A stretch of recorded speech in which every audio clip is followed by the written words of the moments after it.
The views and opinions expressed in this program are those of the speakers and do not necessarily reflect the views or positions of any entities they represent, including OLAS Media. OLAS Media. OLAS Media presents Cannabis Enlightened. Now here's your host, Dr. Leroy Brady. Hey everybody, and welcome to another fantastic episode of Cannabis Enlightened. I am your host, Dr. Leroy, and we have today a most interesting guest who I've met him only one time face to face. Most of our involvement, most of our conversation has been on Zoom. And many of you, I know you've had your sessions and meetings like that too. And then when you meet the person face to face, you're like, who are you? So that kind of happened with me and the guest we have today. But once we started to figure out who each other were, we really clicked. And immediately I knew I needed to have him on the program because he has such a wealth of knowledge about the cannabis industry. So I'm excited to get in and mix it up with him, find out what he knows and how he knows it, and to eventually, towards the end of the episode, he's going to share with us a very important event that's coming up very soon in the month of October. So in just a few minutes, I'm going to introduce you to a very interesting special guest. So stay tuned. You're listening to the Cannabis Enlightened podcast powered by March and Ash.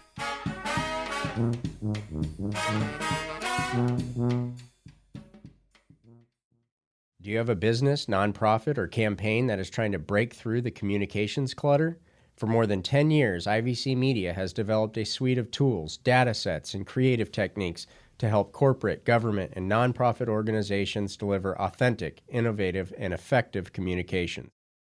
Our teams in San Diego and Tijuana can help you overcome the most challenging communications projects in any language or location. Visit us today at ivc.media.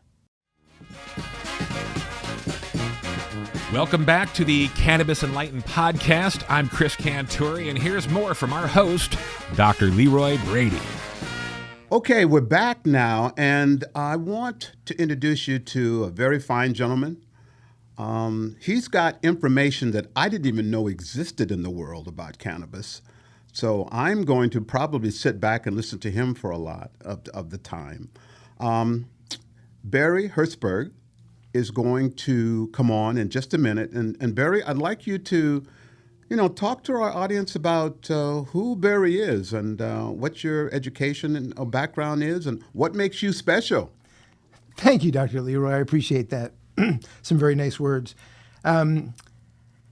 Well, I grew up. First of all, I'm turning 65 years old in a couple of days, I think, or no, a couple of weeks. I don't forget. I don't. Yeah, my mind is gone between the cannabis and age.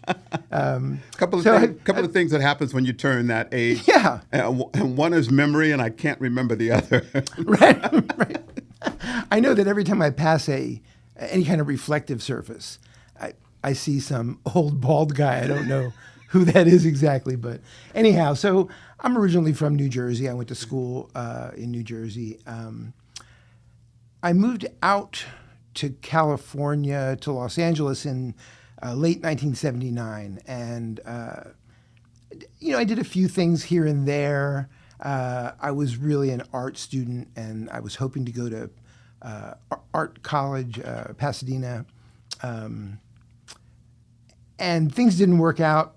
I ended up in the telecommunications industry, which ended up being pretty lucrative, and it was a moderately decent industry. In what phase of telecommunications? So I sold large systems to enterprise business. So some of my customers were literally Verizon and Greyhound and large companies. Mm-hmm. So that was fine. One day I was driving with my wife through Hillcrest, and she said, "Look at that! Look at that sign." It was actually it was spray painted onto a telephone pole, and it said something like "Find your bud" through weedmaps.com. And I said, "Oh my God, they're advertising, weed maps. What we got to check that out when I get home."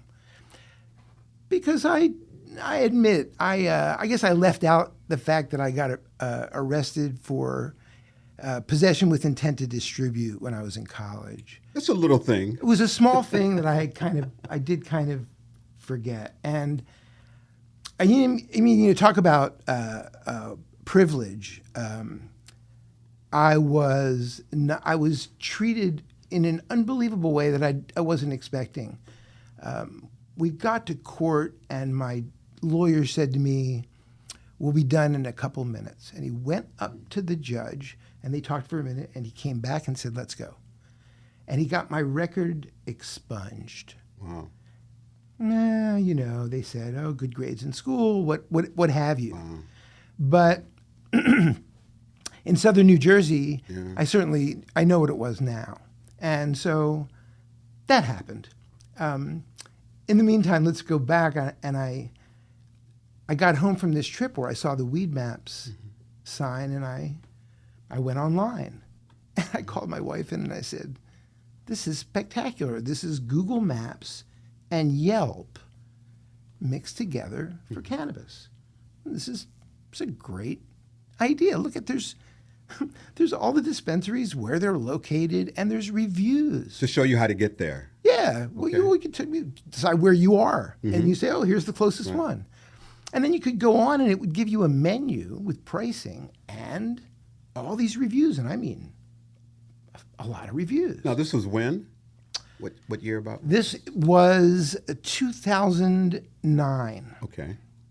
So I said, "This is too much. I gotta get my." I didn't have a recommendation, a doctor's recommendation. I didn't really know if that was real back then. And so I talked to a friend of mine who told me it's absolutely real. Gave me a card. I went to a doctor. I got my medical card, and I immediately went to a dispensary. And what's funny is I'd say weekly contact with the person that owned that dispensary to this day. So it's sort of interesting to say. First time I ever saw a dispensary was your dispensary.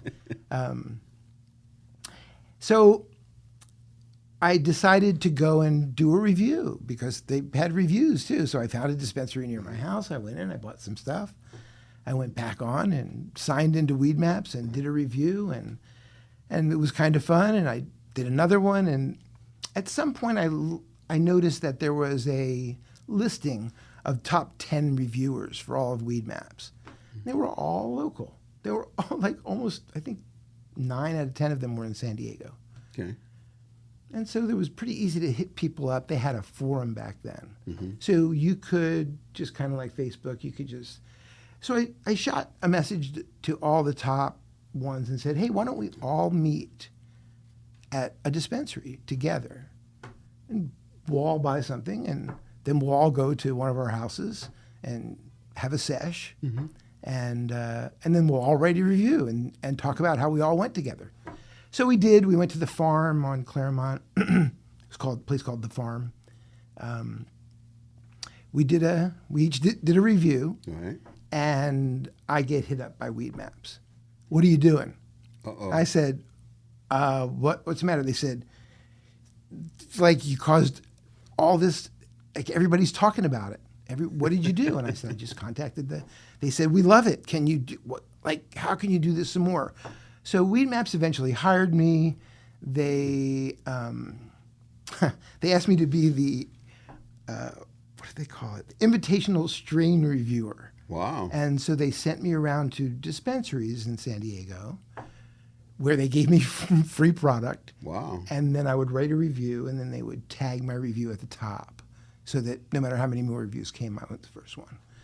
So that was sort of fun. So this was, 6 years before in California, before it was recreationally Oh, yes. This was way before Yeah, recreational. way before that. Yeah, this was all medical. This is all medical. Okay. Absolutely, yeah. Everybody had to have a card to get in and that kind of thing. So that was fun to do. I got to meet a lot of people. I got to meet a lot of dispensary owners Yeah. and a lot of bud tenders, and started to realize this is fun. These are nice people. This is a great industry. Right. And then I remember, I guess that was late 2008, because Obama had not yet won. And when he won, everyone was just hysterically happy. Sure. And everyone said, okay, well, now let's get into the industry. We have someone that we can trust in the White House. And so, a few things happened here and there with me and one of the dispensary owners that was in North Park at the time. Okay. He had gotten closed down. And he contacted me and said, I don't know what to do. And I said, well, just look for another spot. And he said, yeah, you can't, it's hard to find, and I don't know, I'm not sure, what's going to happen. And at the time he was doing some extracting with what's called a closed loop system, which was kind of unusual. People were doing what's called open blasting back then, which was kind of crazy. It was using very dangerous butane in PVC that you bought at, Home Depot, and To extract from the... to extract. Yeah. from And the they were cannabis. using, so Right. so butane hash oil was called BHO, still is. Yeah. They were doing it what's called open blasting, and you may have heard back then there were a lot of explosions, fires, Yeah. people got hurt. How we managed to be lucky enough to not ever get involved in that, I don't know, because that would have been the normal thing for us to try and do. Yeah. But we spent a little money and bought a thing called a Timisium from a guy in Texas. And a Timisium is... A Timisium is a closed loop extractor. Okay. So it's a way to use butane to extract the THC and the terpenes from the flower Okay. without killing yourself. That's important. Very important part. It's a step that some people left out. So, Now, all of this was before there was the regulations that exist now. oh yeah, I want to say this was maybe pre-215. Right. It sounds like it. But it was because I think 215 happened while I was already in the business, and there's almost too much to go into. It's crazy, but Yeah. yeah, Prop 64 was not in place yet. So, so this Timisium was a kind of an expensive thing. It's a little bit elaborate looking. Back in the day, it looked really elaborate. Now it looks silly, like a little thing to us. Now, I mean, we ended up with 3 rooms of extraction equipment, and this thing fit on a kitchen table. So, but it looked crazy to us back then. But anyhow, we didn't know any better. Honestly, I think that's what really happened is that we started to extract with trimmed bud instead of trim itself and flower and leaves and stuff. And the product that came out was spectacular. It just was. It was beautiful. It was, bright yellow, and it tasted great. It smelled great. And people didn't have this back then. It was using a torch and a titanium nail, Right. all this weird equipment to smoke it. And I remember saying to my partner, "It's too expensive. We can't. Sure. We won't be able to sell it. It's fun to smoke, But it's not profitable. but it doesn't seem like we could charge enough to actually make our money back and a profit, Right. unless we just gave it away to people somewhere." So You don't want to do that. that's what we did. Oh, you did?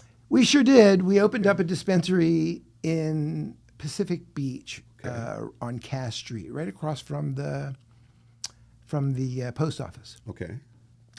And we put a dab bar in there. Dab is what they call the small amount of concentrate that you smoke like that. Okay. And so we put a separate room in the place where we could just give it away. And if you wanted to buy it, you found out the horrible price. And back then, the horrible price was $45 for a half a gram, Oh, my. $80 for a whole gram. Wow. So you get $10 off if you bought a whole gram, which was, I mean, it's just ridiculously high. But nobody nobody was using anything like that back then. There were a couple places here and there that had this product, and some of it was called earwax. Oh, okay. And you'd hear products, but we were at a regular dispensary with flour, and then we would tell people, hey, if you want, we would give away. We had poker chips. We would give them a poker chip. Say, take a poker chip into that room. They'll give you a dab if you want to get really high right now. And that was it. Almost everybody came out saying, where do I buy it? How much is it? We couldn't keep it on the shelves at that price. So it's like a free sample. And then, but I mean, it was crazy. So we got a little too busy. That's what happened. Is what we blew up, and there were lines, and then of course you get a complaint, and then the zoning department comes around and closes you. So that happened a few times, 4. So we just moved from one place to another. You kept moving. Yeah, it's very expensive, and it's painful, and you don't get at some point, which is what happened to us on the 4th time, just like, this isn't working. Like, I don't know what's going to happen. Prop 64, but they keep they're not. We're not getting raided. Get a letter from the city saying you're not zoned to be a marijuana dispensary. So we closed down. A lot of people just stayed open and paid the fines. So back then, what would you say the amount of THC that you were dispensing? How much THC was? You mean in a dab? Yeah, in a single amount. Right. Right. I Right. can tell you that. Okay. So a gram of concentrate, typically, we'll just call it typically, 800 milligrams of THC. Okay. 800. In a gram of concentrate. Okay. Almost any concentrate. Okay. You go to March and Ash. Okay. Pick one up. All right. About 800. I mean, there's a lot of different products, and they come Sure. up different, but 800 is about right. So if you were to smoke, I don't know, a tenth of a gram, 1/10, Okay. you'd be getting 80 milligrams. Right. That's about 2.5 pretty strong joints back then, all in one hit. Wow. Most people couldn't smoke 2.5 joints all at once. You get the kids that can do anything, but the average person wouldn't do that. Sure. So we found out really quickly that a tenth was too much. So we started to give out 0.03. That turned out to be the amount that kept people from falling down, because that's what happens sometimes. Yeah. Occasionally people would throw up. We had some real weird issues with this at first until we understood what the hell was going on. It all goes back to education. Yeah. Because we just didn't know. By the 3rd week, we had a questionnaire. Have you ever tried this before? How often do you use cannabis? Do you wake up in the morning and use it immediately? Do you use it only on weekends? And we would tell people, look, it's $5 for a dab, but I mean, we'll give it to you in 3. And if we don't want to get anybody overly inebriated here. The idea is to enjoy yourself, not, how can I, get totaled? For some people, that's what it was about. But this is still medical, though. Well, it was considered medical. Okay. But really, what was was it being used medically at our dispensary? No, maybe. You know what I mean? There are people Could that have been, yeah. may have perfectly well been getting their dose. Sure. Maybe some of those people didn't even know they needed it. Mm-hmm. That's a huge concept. But no, it was always sort of recreational, and we all sort of hid behind it. I didn't at that time when we opened up our first shop. I got scared when someone asked me about cancer. Ooh. I remember it happening really clearly too, and me saying, I just don't know. From what I've heard, try strong indica. I just didn't know. And that's not a good thing. It's a weird feeling Right. when someone's coming in for really important advice and you're sure you don't have the right answer for them. And, it's hard, really hard to do. Sure. So were you making any money back then at the height of it? Were you? Well, you so smile. if this hadn't happened, I think I might not be in the industry right now. But the first thing we did, that first dispensary, my first dispensary was in Pacific Beach. Right. We were called Pacific Green Farms, or PGP. And our goal, I think this is our third month there, for real now, Yeah. our goal was to pay the rent and the bills by noon on the first day of each month. Wow. And we did. Wow. We paid all of our bills The before first- noon on the first day of each month, and all the rest of the days of the So month 29 days. of pure profit. It was crazy. That is incredible. It was insane. We were too busy, and that's why we got closed. And what was your? I mean, you weren't paying taxes. We couldn't. I mean, so what we did was we contacted a lawyer, Okay. and we said, we're going to do this. Okay. And they gave us a bunch of paperwork, and we signed everything. I don't even remember anymore. I've signed so many of those things. But we did whatever you could do. Yeah. And there was, like I said, that everyone was always friendly from the city when they were destroying our lives. We didn't get any raids. I'll tell you one thing that happened. This blew my mind. Okay. This was the final place, though. We were over on El Cajon Boulevard near 70th. And 2 o'clock in the morning, I don't know, 3 o'clock in the morning, doesn't matter. I get a phone call, which is pretty disturbing. And I answered the phone, and it's, Officer Johnson from the El Cajon Police Department, Sure. who is saying to me, Mr. Herzberg, you own a cannabis dispensary on El Cajon Boulevard? And I said, yes. And he said, oh, someone just broke in. There's glass everywhere. It doesn't look like they got anything. Do you want me to wait here? Or you good? Wow. And I said, I'm good. And he said, okay. And that wasn't a legal dispensary. There were no legal dispensaries. That was it. He There didn't. were no legal dispensaries in Right. San Diego. It was no way to get one. There was no zone for one. So they hadn't gotten that far yet. Right. But they just, I think there were 250 dispensaries back then. And they just didn't seem to be interested in the fact that I had a dispensary. So They just now- was letting me know that Yeah. my, So, correct me if I'm wrong. There was a lot of money made during, maybe the 2009, 2008, 2007, 2009, 2010, 10, 11, 12. Before it became a thing that we're going to tax and we're going to regulate and so forth. There was money in it if you were good. I knew people. I remember the guys from the farm. The Okay. first group that we went in and did that group thing. So we got to know them. And they would come into our dab bar, right? There just wasn't too many places to do dab. So we got everybody came. And so they came in one day and I said, well, how's it going? And they're like, we're done. I said, what do you mean? We're done. We're done. Closed too many times. Can't put up with this anymore. And this was a shop that I owned a shop and went to their shop. It was so good. Wow. Right? And so I was like, well, no. What time is it? You just started. You can't give up. No, we've had it. Wow. So there were people that were just Yeah. over it. Yeah.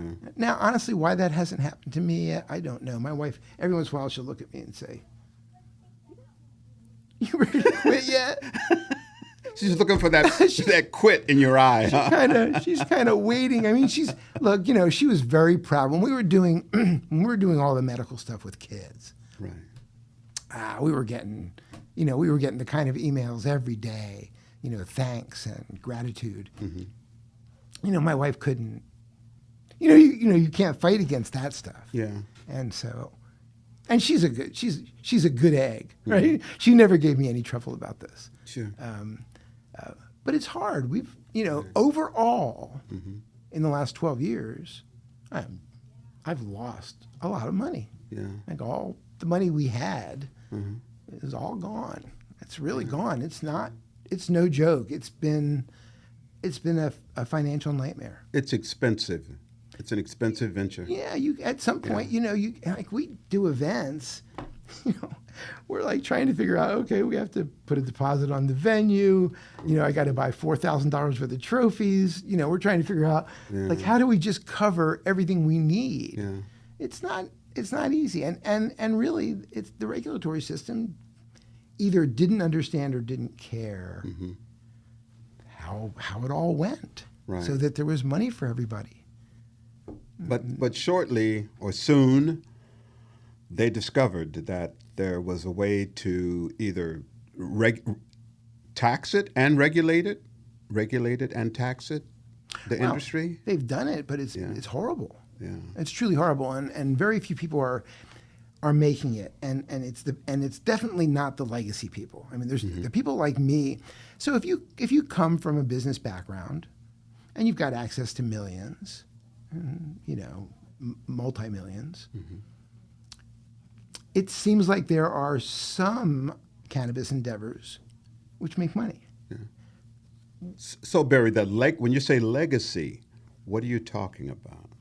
So when I was 15, 1973, I guess I was 14, because it was 72, I decided to try some of my brother's weed. And I've been in love with it ever since. And I spent, I made all the money I made to live in college by selling weed. I certainly got into some trouble doing that. Sure. I mean, it's, you know, it's been my life, my whole life. As soon as I realized there was a possibility to be in the industry, you know, I gave up a pretty lucrative job like that because, you know, I can't watch this from the side. I can't. And little did I know, of course, what would happen over the course of 12 years. But yeah, you know, this is, you know, legacy is people who have been passionate for a long time, who've done it as right as they could. And when they learned, they did it better. And, you know, these are mostly people who, you know, opened up a retail outlet with no retail experience. They didn't become, you know, a retail clerk at a place where they could learn. They opened up their own shop, and there's a lot of issues with doing stuff like that. So when you say legacy, you're talking about people that were in the cannabis industry before there was licensing. Yeah. Okay. Yeah. Yeah. All the shops I went into in San Diego, you know, pre-2009, you know, including, you know, my own, these people are still here. You know, they're not dead. Very few of them, if any, that I know, have managed to get licensed. Yeah. People come in with a lot of money, and you know, there's some things I just can't say. Sure. Because people out there will hear it and get mad at me. Understand. But there's a lot of people who came in with zero knowledge, Right. saw an opportunity, And took advantage of it. took advantage of Sure. it. A lot of them. And some of them became friends of mine. And then you find out, you know, hey, let's go smoke a joint.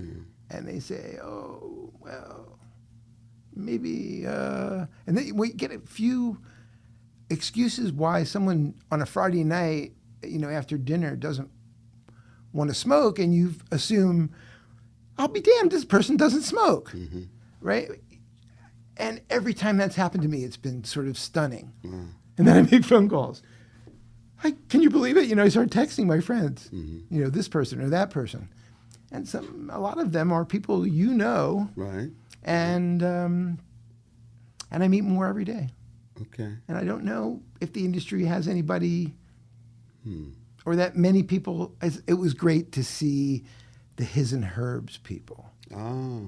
Right. Okay. Legacy people. Look like I didn't get very involved in the business structure, and I don't know who owns what. What I saw was somebody that looks like they've been doing it a while, doing it. Well, certainly it's harder now if you're doing it with a license. If you're getting in the business and you need a license or you're seeking a license from the city or the county to be in business, as opposed to the legacy market where perhaps people don't have the license, so they're not paying the taxes. I think I've heard percentages like 80% of the market is legacy, is unlicensed, and 20% is licensed, and that's where the taxes are coming from.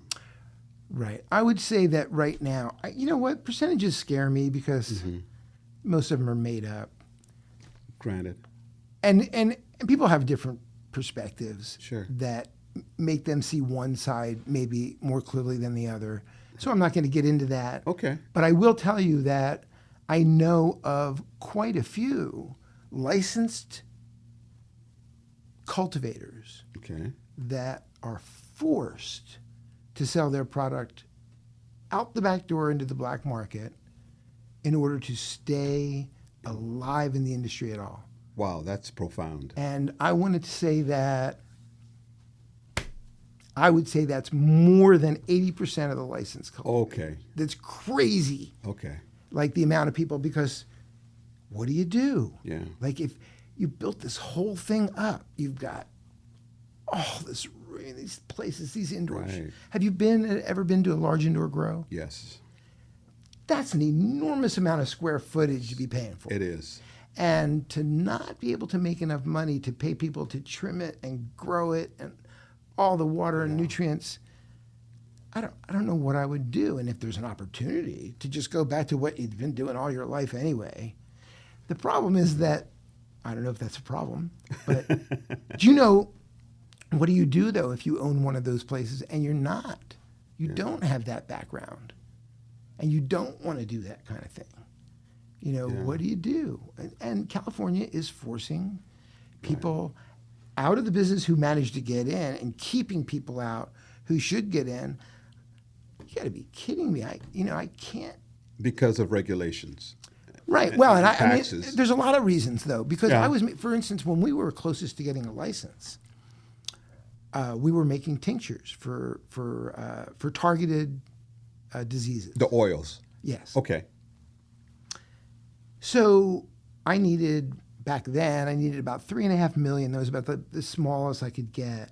$3.5 million as an investment. Dollars. To start to, Okay. to start to do this on some sort of a legal basis. Right. And we had so many investors that were really interested because we were working with a group with sick kids. Sure. And then as soon as they found out that we didn't have a recreational product and that we were only selling medicine, Yeah. they were like, you're just going to get sued. Yeah. Like, there's no reason to even, like, we're not interested. Why don't you make this into a recreational product? You guys know what you're doing. We're like, it's mind blowing to hear someone say that, but then you hear it 3 or 4 times and you just say, we're done. We can't, and there's nothing you could do. You can't sell the product anymore, dealing with kids' moms meeting me at hospitals. This is what was happening. Wow. So So an important point that you just brought up is how expensive it is. I mean, $3 million is not. That's nothing now. Yeah, nothing now. But even then, I don't think the average person would have $3 million on their dresser. Like you have change. No, you have to seek investment. Yeah.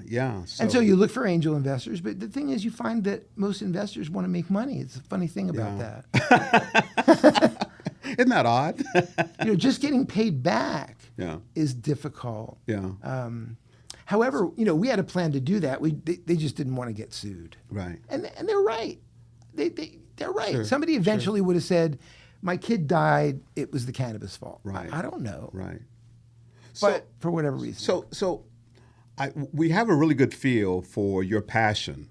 I would say, without question, you've got a passion for the industry, all phases of it, from a long time. I mean, not just yesterday. You didn't wake up this morning and say, hey, I'm interested in the cannabis industry. You've got a long history of it. Yeah.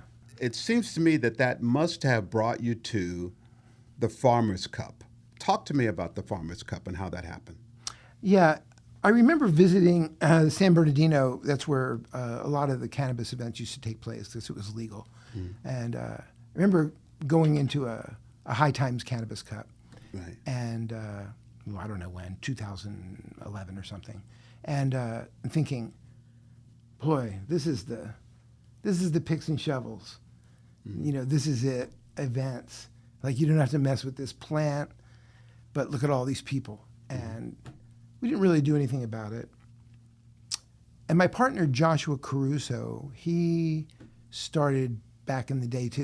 In fact, I met him at our dab bar. So he and I go back right to the beginning. So a couple of years after we had met, he started doing cannabis events here in San Diego under the San Diego Cannabis Farmers Market. And his events were huge and crazy. I mean, he had circus tents up at the Sheraton at Fiesta Island, and everyone. It was awesome there. You'd walk in, there were people selling extraction equipment. There were cultivators selling their product. There were extractors selling their product. There was bands playing. And he did a little Farmers Cup where they had you bought a ticket and you walked through and tried all the little brands that were in the area and then voted on one. And people loved that, right? So fast forward a little bit, I'm in the Cannabis Chamber of Commerce and here in San Diego, and I invite this guy Josh, who's doing these farmers markets kind of things. Okay. I invite him to be part of our group, and so he becomes part of the group, and we started to chat a little bit more. And he was telling me how Prop 64 has killed the events. Can't do them anymore. Can't do them. I said, what are you doing? He goes, I don't know, man. I don't know. I'm trying desperately. You know, got a state cannabis events license. Can't find a municipality that'll allow us to come do an event. San Diego won't let us. Been everywhere. And I said, man, let's get together and do something. Let's get our foot in the door with a hemp event. And so in 2019, we went to the city and sat down with everybody, including like the police chief and everybody. Sure. It was a little creepy for me. It really was, to be talking about, cannabis anyway. Yeah. And we told them what we want to do. We said, we basically want to get our foot in the door here, get a licensed event going that surrounds cannabis, and it'll be hemp. We won't have cannabis there. We won't have any smokable, psychoactive product. And they knew the difference, so you explained the difference. Oh yeah, no, these were intelligent people. Yeah, they definitely knew the difference between hemp. All right. And we told them that it was all hunky dory back then legally. Okay. And so there was tags and systems where you could go seed to sale. You could scan a barcode on a plant and it told you everything. And you knew it was hemp. Okay. Yes. Sure. So they granted us permission to do this thing, and we rented out Liberty Station. We rented out the big giant field with the cannons in front of it at Liberty Station. I forget what it's called now. And we threw a big event. We had hundreds of vendors and all kinds of speakers and just dancing. It was just really fun. Wow. We had a great time. The city came out early and said, because we had a farm bring out 50 flowering hemp plants. Okay. It looked like a cannabis farm. You can't tell the difference at all. There's zero. Right. So it looked crazy out there in Liberty Station with people strolling their kids by and balloons. And the city was like, so talk to us about this. So we showed them everything, and they were like, go for it. So it was a 2-day event. We had a great weekend. And then COVID hit 2 weeks later. Yeah. And we thought, can't do live events. What are we going to do now?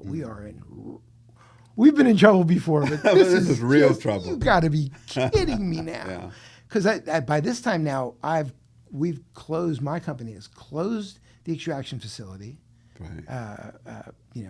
Pennies on the dollar for this extraction equipment. And I am active in the Cannabis Chamber of Commerce, Right. and I got no job. There's nothing for me to do anymore. It's like Wow. I got to figure out what to do. So the idea was, let's do these events. Well, now the events seem to be gone.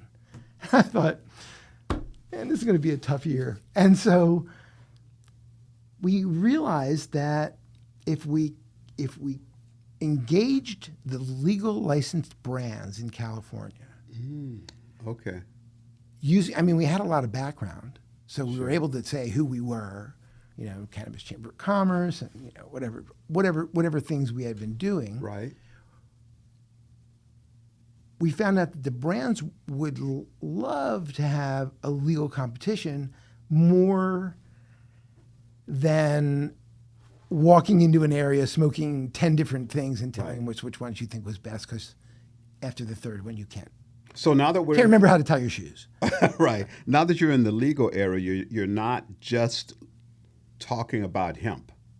Oh, no. Now what we decided to do was contact the actual cannabis brands, the already legal brands, Okay. and ask them if they would like to be involved in a real competition where the judges had a couple of weeks to really take notes, really try their product, and then if we had we made sure that we had a lot of hoopla around it. Right. And so everyone was just very nice.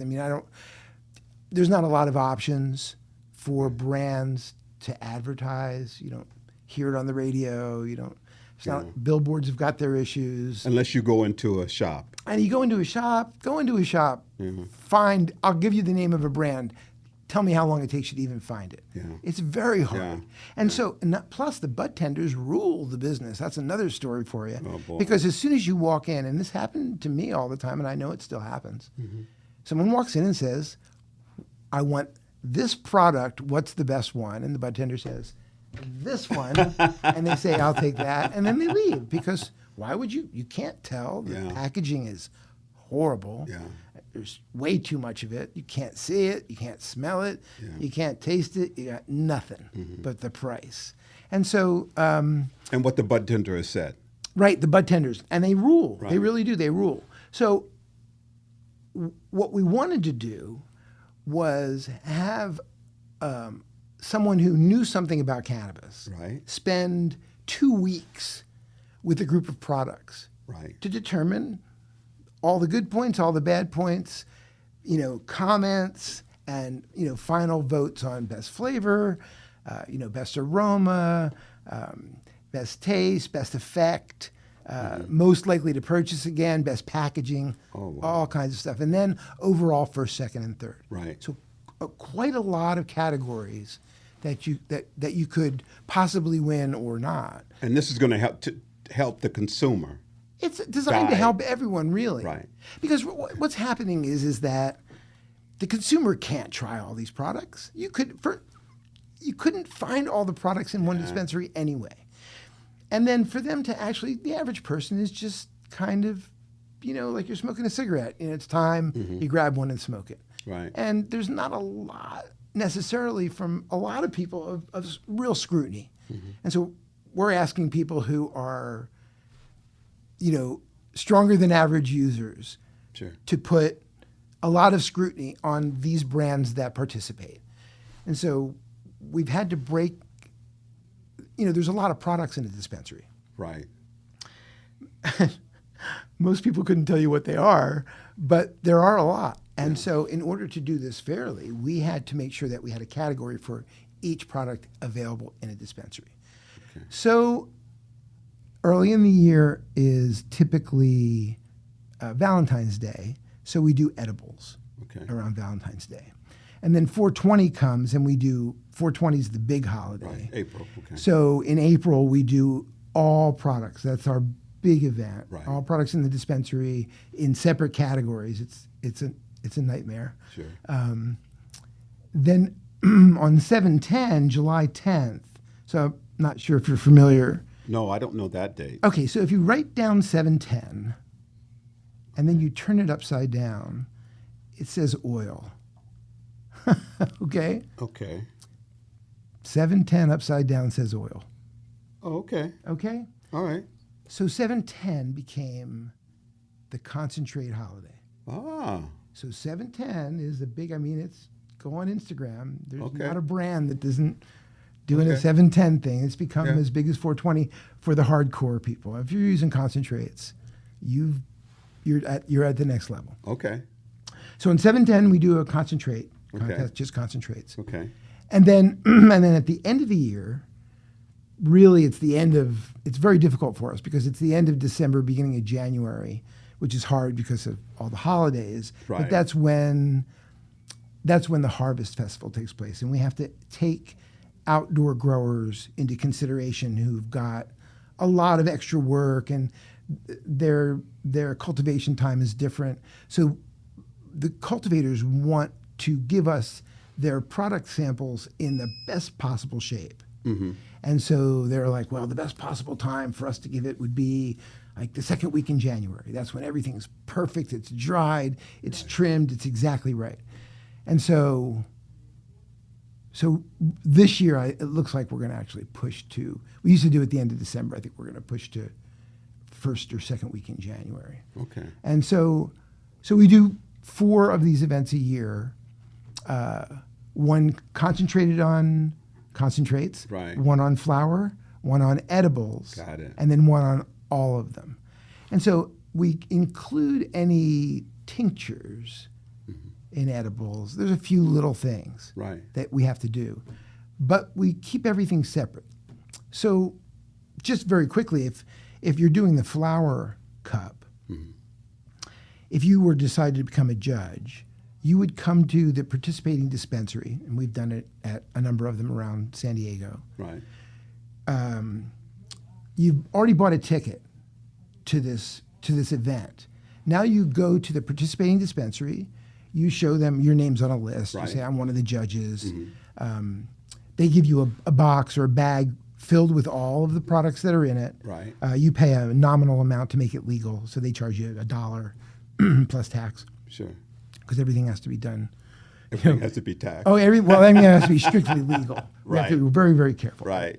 And so the judges do that all in one weekend. They go and pick up their products. Sometimes we use 3 different dispensaries because there's so many products. Right. And there's legal maximums. Really? So if you went to a dispensary, the most flour that you can purchase is 28.5 grams. I didn't know that. You just okay. can't. Yeah, you can't buy any more. If you want to Okay. buy concentrates, you're allowed to buy 8 grams.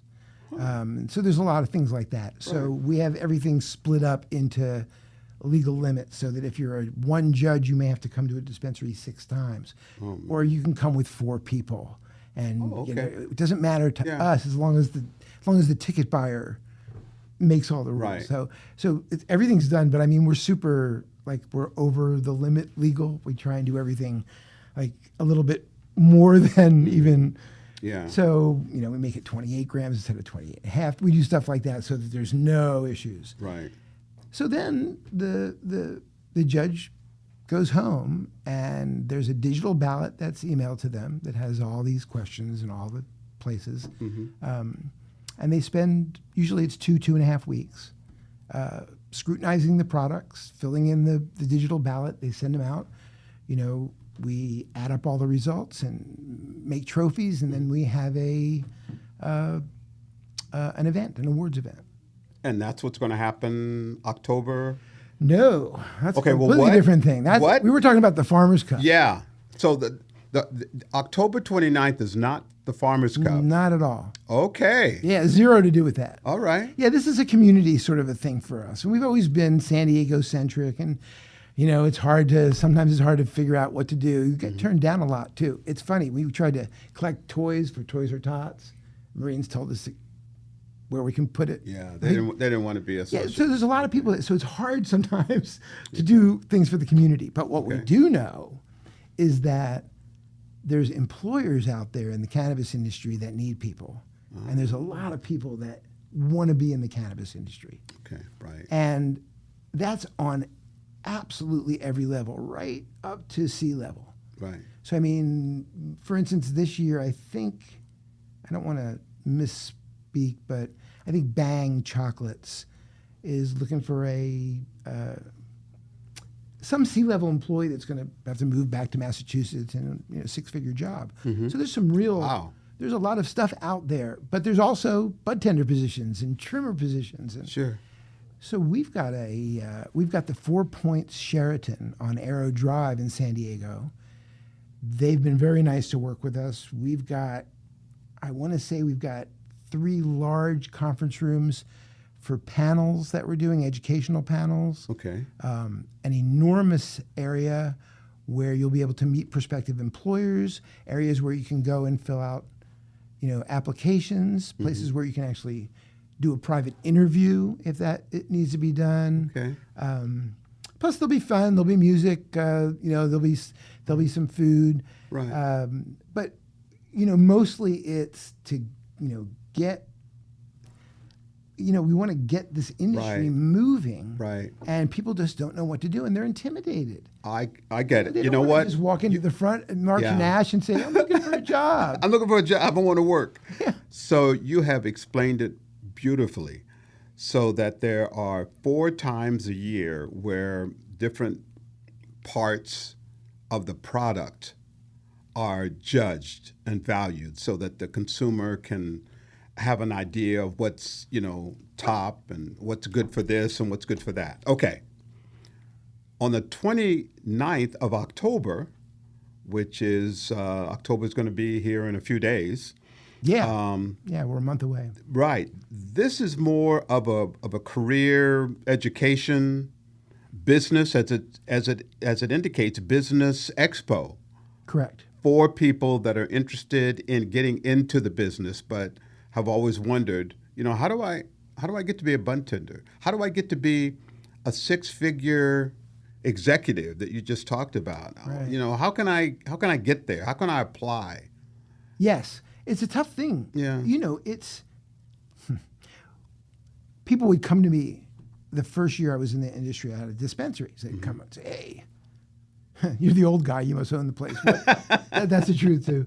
They would say, "How do I get into the industry?" Right. And I'd say, "Find a farm and start to trim." That's Good it. point. Everybody. I said that's all I said to anybody. Yeah. It's not like that anymore. Yeah. It's not. I say, what do you bring to the table outside of cannabis, and why wouldn't that be something that relates to cannabis somehow? Excellent. That's yes. usually, Yeah. and honestly, I'm not sure if maybe that might not have been the real good idea for me, but I sort of am doing that now with events. So Yeah. I'm not growing anything. I'm not making any extraction. I'm not selling any product.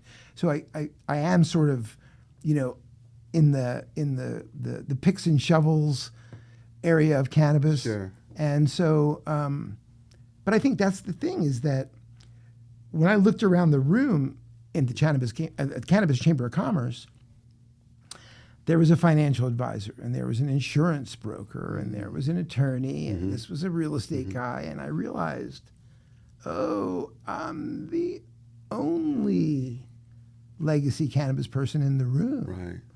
And I feel that way a little bit sometimes at our meetings. And that's okay. It's okay, because there's a lot to learn in the world, and cannabis isn't necessarily number Absolutely. one on the list. But if you wanted to really get into the industry, I strongly recommend you take your current, positives Skills. and figure out how to help somebody. And that just may be, if you're an artist, you do logos, or Right. it touches everything. I'm willing to bet on your advertisement that you brought here today that Barry's art background had something to do with this. No, isn't that interesting? So I'm going to give a shout out to Brian Harding, Okay. who just does beautiful work, and he's a master of Photoshop. And so Great. we ask him I feel sorry for him sometimes, because let me just give you an idea. We've had most of our Farmers Cups have 60 to 100 individual items in the kit. Wow. And so we asked him to do a full-blown flyer like this for every single Each one? every single one. Oh my gosh. And then anything else we come up with too, and he's just on it. Oh my gosh. So he's great. If you're looking for anybody, Brian Harding on Facebook, I think it's BHI, Wow. Brian Harding Illustrations. He's great. So no, it doesn't. Although I did this stuff for the Cannabis Chamber of Commerce. Okay. And I kind of started to do it in there. And then Brian said, Okay. why don't we keep this one of us? And I thought, oh, good. It's something I can give up. That's fine. So I don't do it anymore, but thank you. Yes, I used to do that kind of stuff. So the 29th of October is going to be the opportunity for folks to come in who have maybe wanted to know about cannabis, wanted to get involved in cannabis. They can come and find out. Is that Maybe correct? they're already in cannabis. Or Maybe they're in interested in cannabis. the politics of cannabis. Because, I mean, the November elections are like, what is it, 4 days later? Around the corner No, I mean, Yeah. on the we picked the 29th for a reason. for a reason. Yes, we wanted the weekend before the election. Right. So we're gonna be doing a lot of political discussion there. So if you're interested in San Diego politics, if you're interested in social equity, if you're interested in anything having to do with cannabis, Okay. we are trying hard to include as much as we can. I think we've got 6 hours. Like I said, we've got 3 conference rooms and then a giant meeting room. Wow. We're going to try and jam it. I mean, it's not going to be. There's not going to be any times to waste. So that's for Barry, sure. give the listening audience again where it's going to be. It's going to be at the Sheraton Four Points on Arrow Drive. So it's, I want to say it's right at the 163 and where Arrow Drive meets, Right. but you can't miss it. The You Sheraton, can't, right. Sheraton Four Points. Yeah, that's a good. Now, what if folks would like to get in touch with you? Where? Yeah, how would they get in touch with you? Because I'm sure they've got questions they want to ask you. Sure. They can reach anybody in our team at info@farmerscupofficial.com.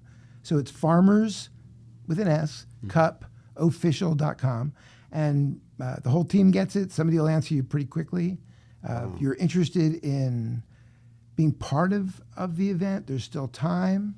So there's I mean, we have so much room in there. We'll Wow. find a place for you. If you're a company that is looking for good employees, I think the last time we did this, each company averaged 200 or 300 resumes Oh, you're that they kidding. took home. So we had Wow. thousands of people show up. It was Wow. it was a crush. Wow. So yeah, we do. It's going to be full. It's going to be big. It It's going to be is, yeah, big. it's gonna And be I can full. say this without any question. Cannabis Enlightened, Dr. Leroy will be there, and I will be looking for people to put on the podcast and to bring into the studio. So I value this. I think it's going to be a fantastic event, and I endorse it 110% if it's possible to do 110%. Thank you, Doctor. I appreciate It it. has been a joy and a pleasure and definitely educational for me to have you in the studio and have you on the podcast. And I really appreciate your time and the work that you've done all these years. I mean, you're a pioneer in the cannabis industry. They call us OGs, I think. Oh, geez, you're an OG. First time somebody called me that, I just started to laugh, and he got mad. He said, "No, I'm serious," and I said, "I'm sorry. It sounds so funny." I would say that if for no other reason, you got to come out and meet Barry because he's an interesting individual and full of a lot of history about cannabis in general and especially cannabis here in San Diego. So thank you very much for spending the time with me, Barry. I appreciate it and look forward to having you back again. Thanks, Dr. Leroy. Thank you very much, everyone, for listening to Cannabis Enlightened. I'm your host, Dr. Leroy. And if you like what you've heard or you want to give some comments, some questions, feel free to contact me at drleroy@cannabisenlightened.com. And remember, as I always say, knowledge is power.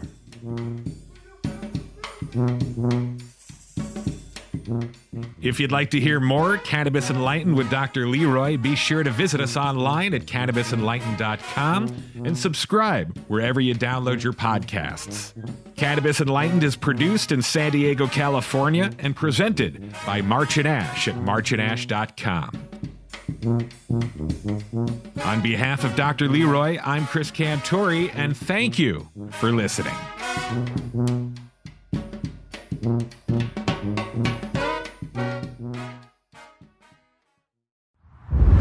Olas Media.